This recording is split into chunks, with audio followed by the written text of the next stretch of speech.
Et yo les petits potes, on se retrouve pour une deuxième vidéo sur Slay the Spire. J'ai vu que ça vous avait pas mal plu du coup le gameplay que j'ai fait avec le soldat de fer. Donc aujourd'hui on va tester, je vais vous présenter la silencieuse. Donc comme vous le voyez, elle commence avec 70 points de vie contre 80 contre 80. Elle a le même nombre d'or de départ. Et sa relique qu'elle a au départ, c'est au début de chaque combat, je pioche 2 cartes supplémentaires. Donc forcément, on va pas faire le mode ascension maintenant. On va partir sur une game normale. Hop. Je vais commencer par transformer une carte, pour transformer la frappe. Planification, ça va. Planification, je conserve une carte à la fin de mon tour. Hop. Alors comme vous voyez, je sais pas si ça a changé depuis la dernière fois, mais juste ici, dans le coin en haut à gauche, j'ai 3 petits emplacements, et en fait, à la fin des 3 actes, je peux avoir accès à un 4ème boss, et pour avoir accès à ce 4ème boss, je dois vaincre l'élite qui est là obligatoirement pour récupérer la clé d'émeraude. Je dois passer par un coffre, exemple ici, qui va me donner le choix entre une relique, donc comme d'habitude, et la clé bleue. Et la clé rouge, je l'obtiens en passant, exemple, sur un feu. J'ai le choix entre normalement me reposer ou améliorer une carte, et là je peux me rappeler pour avoir la partie du soldat de fer. Et dès que j'ai ces petits emplacements pleins, je peux avoir accès au 4ème boss. Je pense que ça je le ferai après, enfin j'essaierai de le faire avec un personnage. Pour l'instant j'ai pas réussi. Je pense que je vais essayer de record à la fin de la présentation. Enfin, à la fin de la présentation de la silencieuse et du dernier. Je ne me rappelle jamais de son nom. C'est le... Je sais plus. Bref, c'est pas très grave. Donc, on va commencer. Je pense que je vais passer soit par là, ou alors par là. Je sais pas, là il y a plein de points d'interrogation. Il y a un élite, mais on s'en fout parce que j'ai au pire j'ai un feu de camp ou un point d'interrogation. Et après, peut-être par 2 ennemis là, je sais pas trop. Ou alors passer par l'élite. Je sais pas. Ou alors l'esquiver, je sais pas trop. Parce que ce chemin là il m'a l'air bien. Donc on va faire ça. Alors déjà on va mettre le pouvoir. Donc vous voyez là en carte de départ elle a les défenses et les frappes, comme le soldat de fer. Sauf que en plus, au lieu d'avoir le soldat de fer, il y a le hurt qui inflige des dégâts et qui fait une vulnérabilité. Elle a une défense en plus, qui s'appelle survivant, donc je gagne 8 d'armure, et par contre je dois défausser une carte. Et elle a neutralisation, donc j'inflige 3 points de dégâts et j'applique une faiblesse. Donc là on va appliquer la faiblesse, donc il ne nous tape plus qu'à 8, donc on va mettre nos 2 armures sans points de dégâts, et on tape. Et on conserve... au prochain tour, normalement... de mémoire, je crois qu'il va se mettre dans l'armure et attaquer un tout petit peu, donc je vais prendre la frappe. Ah bah pas du tout, en fait il va se booster... il va se booster sa défense. Alors là on va prendre le survivant. Ouais c'est ça, il se booste en attaque et il gagne de l'armure. Alors là hop. On applique la faiblesse, comme ça on peut prendre le survivant tranquillement. Et on peut l'attaquer 2 fois. Et au prochain tour, il est mort. Donc là j'ai pas gardé la... défense tout simplement pour avoir plus de cartes dans ma main et espérer avoir une frappe. Enfin 2 du coup, parce qu'il faut casser son arme. C'est ce que j'ai. Alors bronze liquide, gain 3 épines, ça me va. Alors là, je sais pas du tout sur quel deck on va partir, donc je pense que je vais prendre ça. Parce que alors du coup, pour le soldat de fer, donc comme je vous ai dit... ah ça c'est pas bon ça je crois. Ah si, c'est bien. Donc avec le masque aléatoire qui est pas mal. Donc avec le soldat de fer, pardon, oui, on gagne, on a comme possibilité de deck, j'avais du force ou blocage. Et là, avec la silencieuse, on a donc on a soit les surins, donc le build de surin, soit le poison. Je sais pas du tout sur quoi on va partir, ça dépend des cartes qu'on nous donne. Ah là ça va plutôt vers surin, plus en plus. Alors les surins, en gros les surins, donc c'est écrit enfin, juste ici là. Donc en gros ça nous donne donc deux petits surins, et les petits surins coûtent 0 et quand on les joue ils s'épuisent. Et ils sont un peu moins forts que les frappes, mais ils coûtent 0. Donc, et puis après on peut les booster. Plus avec ça, vu qu'on joue des cartes à 0 d'attaque, bah ça la booste. C'est parfait.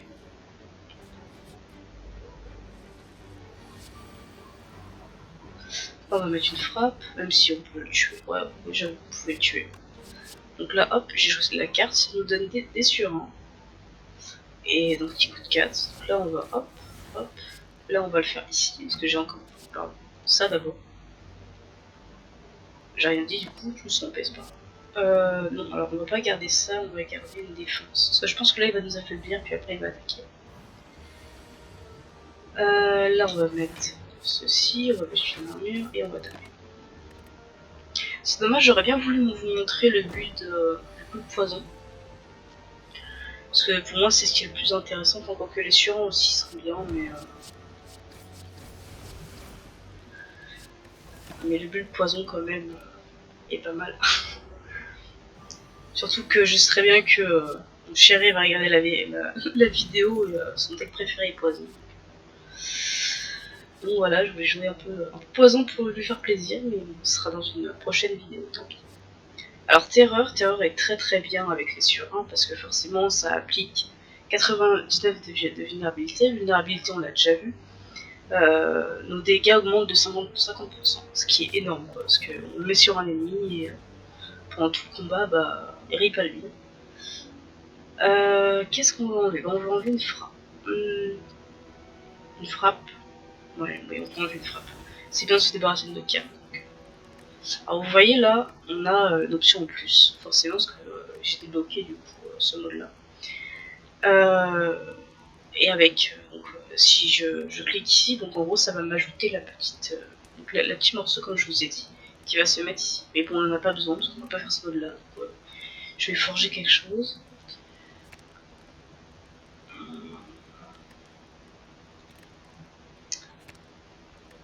Je sais pas du tout, je pense que je vais faire ça. Ici, enfin après je connais leur modification, mais je pense que je vais prendre un surnom en plus. On va se taper l'élite. Alors j'espère que ça va pas être un mec trop chiant. Ça va. Enfin ça va. Alors, vu qu'il a un artefact et qu'il a vu un debuff, je vais déjà mettre ma neutralisation pour que le debuff hop s'en aille. Après je vais mettre ma terreur. Parce que combien de fois j'ai mis ma terreur avant et c'est complètement disparu. Donc vous voyez là, hop, mon surin il tape à 6 par contre. Et là ma frappe tape à 8. Et bon on va se protéger quand même un petit peu. En plus je viens de faire une game du coup avec la silencieuse. Je suis allée, j'avais fait le mode, donc, comme je vous ai dit, je sais pas vraiment, enfin, le mode 4ème boss je dirais. Et je suis arrivé loin, j'avais un deck sur 1 et il tapait pas mal. Là, on va se protéger. Ce qui est le plus chiant c'est avec les événements, quoi. Parce que ça nous pourrit la main. Là on peut rien faire. Je vais pas garder. Ah c'est pour le petit, j'aurais peut-être dû garder la défense. Tant pis. Alors pour avoir accès à ce mode là, en fait je sais pas trop parce que vu que c'était pas au début du jeu et que en gros quand vous arrivez sur le jeu, vous avez accès du coup à je sais pas, alors je veux pas dire de bêtises, je sais pas si c'est à tous les persos ou si le troisième est bloqué. Ça je suis pas sûre. Parce que enfin je sais qu'en gros vous allez pas avoir toutes les cartes. En gros il faut jouer avec les persos pour débloquer certaines cartes. Et pour avoir accès à ce mode là, je crois qu'il faut gagner. Vous voyez, la maman est pleine, je peux plus rien faire, c'est chiant. Je crois qu'il faut gagner 5 fois avec tous les persos, mais je suis pas sûre. Non, gagner 5 fois avec un perso différent, ou alors gagner avec une fois avec tous les persos. Je crois que c'est ça. Et vu que c'était pas disponible au début du jeu, j'avais fait. Enfin, j'ai presque fini tous les succès Steam. Sauf que du coup, en fait, ça me les a pas pris en compte. Et je cherchais justement à débloquer ce mode là. Et en fait, c'est par hasard. En gros, souvent ce qu'on fait avec mon copain, c'est on se met tous les deux sur le PC et on tire au sort un numéro entre 1 et 3 et on joue ce personnage et on va le plus haut possible. Et en fait, un jour je vais avec la silencieuse, je gagne, tiens bah, image très très bien, surtout avec la sûrement, parce que dès que je joue une carte, tu gagnes une armure. Donc c'est pas mal. Alors là, je pense que je vais aller me soigner. Parce que j'ai pas mal perdu de PV. Et oui, donc c'est avec, en fait, en jouant la silencieuse, en gagnant, j'ai débloqué ce mode-là, je me suis dit tiens, pourtant j'ai déjà gagné avec la silencieuse, mais ça va être très long parce que j'ai arrêté de jouer pendant pas mal de temps, donc voilà. Donc là, vous voyez que j'ai ouvert le coffre, et en fait, à un moment, on n'a qu'une relique, et là, on a la clé saphir. Et là, donc, on voit, donc, ils ont la particularité d'être liés, donc si je prends la clé saphir, je perds la relique. Et si je prends la relique, je perds la saphir. Alors là, ce qui est bien, c'est qu'on a deux pouvoirs, donc je peux la jouer dès le début. Donc je vais prendre celui-ci pour gagner le plus d'armure possible.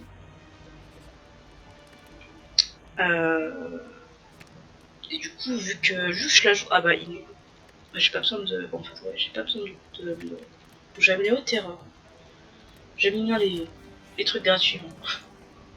Ah, pour moi, c'est la meilleure relique, hein, vraiment. Le fait que les salles d'interrogation n'aient plus d'ennemis, c'est la meilleure chose. Alors ça c'est bien aussi, parce que du coup, moi mes surins ont l'habitude de taper à 4 pour l'instant. Donc en gros, dès que, ou même quand j'aurai, même si je les booste et que, exemple, je prends un affaiblissement d'attaque, ils vont toujours taper à 5. Et ça c'est bien. Comme ça, toutes mes attaques sont cotées à 5. Donc je vais prendre ça, je pense. Et j'ai pas assez d'argent pour... franchement, j'aime pas trop. Je préfère avoir un surin. Donc... Alors est-ce que je tente ceci, selon que j'ai 2 feux? Ouais, je pense que oui. Ça va, c'est pas le... ça va, parce que je peux jouer mes deux pouvoirs. Je peux faire faiblesse, hop, et taper à 12. Alors ce qui va être chiant, c'est son armure. Parce que du coup, alors oui, j'en ai pas parlé. Je vais attendre qu'il attaque, il faudra qu'il se booste, voilà. Alors vous voyez que là, l'élite avait des espèces de petites flammes sur lui. C'est qu'en fait, c'est un élite qui est boosté. C'est pour ça que là, son pouvoir en plus, il a 4 armures. Alors ça peut être ses PV max qui augmente, ça peut être... il a de la force en plus, ça c'est trop chiant quand il a de la force en plus. Déjà, il tape pas mal. Car quand il a de la force, c'est terrible. Ce qui est chiant, c'est que je peux pas lui appliquer une vulnérabilité. Ou alors je lui donne plus de force, mais ça va être chiant. Je vais faire quand même. C'est con parce que j'ai joué mes attaques, mais tant pis. Alors là, je peux pas utiliser mes surnoms malheureusement.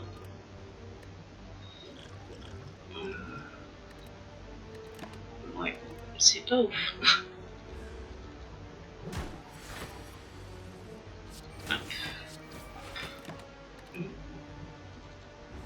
Et des fois il peut avoir un boost de régénération. À chaque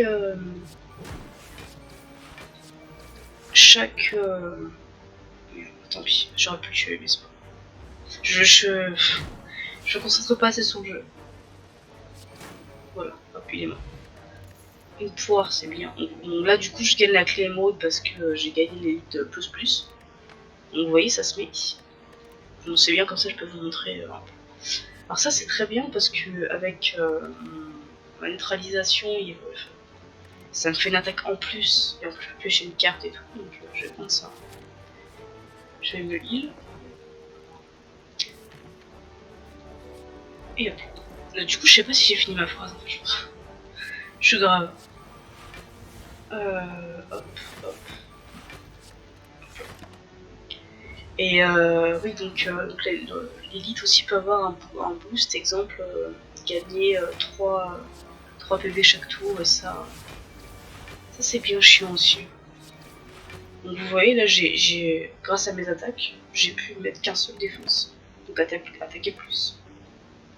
Donc c'est pas mal. Alors là, vous voyez, là, je vais hop, le neutraliser, je vais mettre croix en jambe, et je vais gagner mon arme. Et là, je vais pouvoir le tuer très facilement. Ça c'est bien pour piocher. Je vais prendre ça. Et là, hop, on se heal. Et là, on a. Celui-là, il est chiant. Je referai le slide. Là, on va appliquer terreur. Là, on va piocher. Yes. Hop, hop, hop. Et voilà.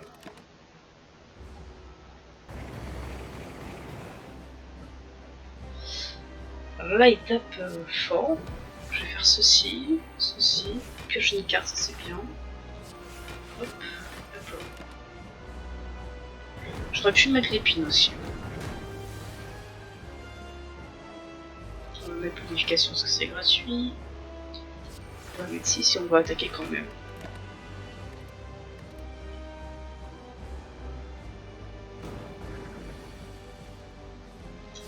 On pioche. Hop. On met l'armure. On attaque.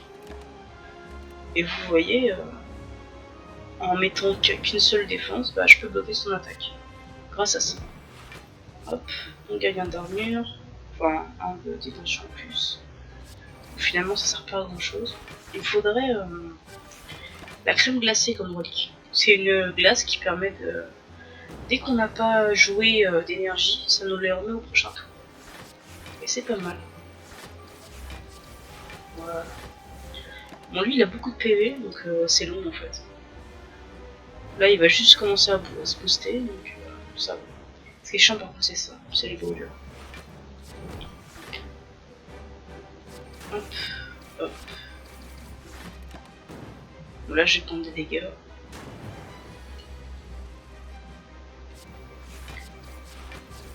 Il faudrait que j'améliore ma neutralisation.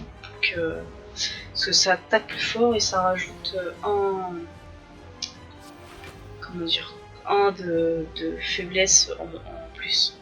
Alors là, vous voyez, je joue survivant et hop, je défausse la brûlure. Alors, j'ai pas montré, alors non, on voit ici. J'ai pas montré, donc la brûlure, on peut pas la jouer et ça nous inflige 2 points de dégâts à la fin du tour. Donc, c'est embêtant. Donc, encore, ce perso-là est bien pour gérer ce boss. Donc, c'est pas mal. Alors qu'avec le soldat de fer, combien de fois je me suis fait tuer par une brûlure? Parce que là vous voyez, c'est une brûlure plus, donc améliorée, qui nous donne 4 points de dégâts. Combien de fois je pouvais tuer le boss, sauf que bah, malheureusement, j'ai pas pu me protéger, donc la brûlure m'a tué. Alors là, c'est une potion compétent, j'aime bien. Sache le garde, on sait jamais. L'épine, je vais la virer. Alors là, ça c'est bien. Suscite.